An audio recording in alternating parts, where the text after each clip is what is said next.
ವಬರಕಾತಹು. ನಾಮಿದನ್ನ ಮುಸಲಿಯರ್ ನಮಾಬಾದ್. ನನ್ನ ಹೆಸರು ಆಯಿಷಾ. ನಾನು AR wisdom international English medium ಸ್ಕೂಲ್ನಲ್ಲಿ 2ನೇ ತರಗತಿಯಲ್ಲಿ ಓದುತ್ತಿದ್ದೇನೆ.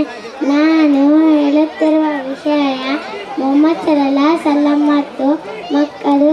ಅನಸರು ವರದಿ ಮಾಡಿರೋ ಹದೀಸ್ ಒಂದರಲ್ಲಿ ಈ ರೀತಿ ಇದೆ: ಅಲ್ಲಾಹನ ಸಂದೇಶವಾಹಕರಾದ ಮೊಹಮ್ಮದ್ ಸಲ್ಲಲ್ಲಾಹು ಅಲೈಹಿ ವಸಲ್ಲಂ ಅವರು ನಡೆದುಕೊಂಡು ಹೋಗುತ್ತಿರುವಾಗ ಅವರ ಮುಂದೆ ಹೋಗುತ್ತಿರುವ ಮಕ್ಕಳಿಗೆ ಸಲಾಂ ಹೇಳುತ್ತಿದ್ದರು. ಪ್ರವಾದಿ ಮೊಹಮ್ಮದ್ ಸಲ್ಲಲ್ಲಾಹು ಅಲೈಹಿ ವಸಲ್ಲಂ ಅವರಿಗೆ ಮಕ್ಕಳೆಂದರೆ ತುಂಬ ಪ್ರೀತಿ, ಮುದ್ದು ಮಾಡುತ್ತಿದ್ದರು. ಅದೇ ರೀತಿ ಮಕ್ಕಳು ಪ್ರವಾದಿ ಮೊಹಮ್ಮದ್ ಸಲ್ಲಲ್ಲಾಹು ಅಲೈಹಿ ವಸಲ್ಲಂ ಅವರು ಕಂಡರೆ ತುಂಬ ಅಕ್ಕರೆಯಿಂದ ಅವರ ಬಳಿಗೆ ಬರುತ್ತಿದ್ದರು.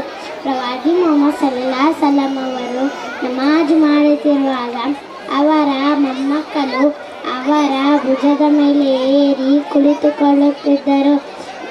ಪ್ರವಾದಿ ಮೊಹಮ್ಮದ್ ಸಲ್ಲಲ್ಲಾಹು ಅಲೈಹಿ ವಸಲ್ಲಂ ಅವರು ಮಕ್ಕಳಿಗೆ ಧಾರ್ಮಿಕ ಕಾರ್ಯಗಳನ್ನು ಕಲಿಸಬೇಕೆಂದು ಹೇಳಿದ್ದಾರೆ.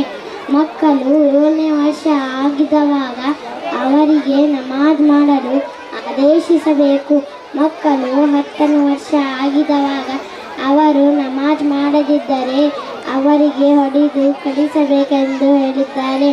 ಆದ್ದರಿಂದ ನಾನು ಎಲ್ಲರಲ್ಲಿ ವಿನಂತಿಸಿಕೊಳ್ಳುವುದೇನೆಂದರೆ, ನೀವು ಮಕ್ಕಳಿಗೆ ಧರ್ಮದ ತರಬೇತಿಯನ್ನು ನೀಡಿ. ಅಲ್ಲಾಹ್ ನಮಗೆ ಕೇಳುವುದಕ್ಕಿಂತ ಹೆಚ್ಚು ಅನುಸರಣೆ ಮಾಡುವವರನ್ನಾಗಿ ಅನುಗ್ರಹಿಸಲಿ. ಆಮೀನ್. ಅಸ್ಸಲಾಮು ಅಲೈಕುಂ ವರಹಮತುಲ್ಲಾಹಿ ವಬರಕಾತಹು.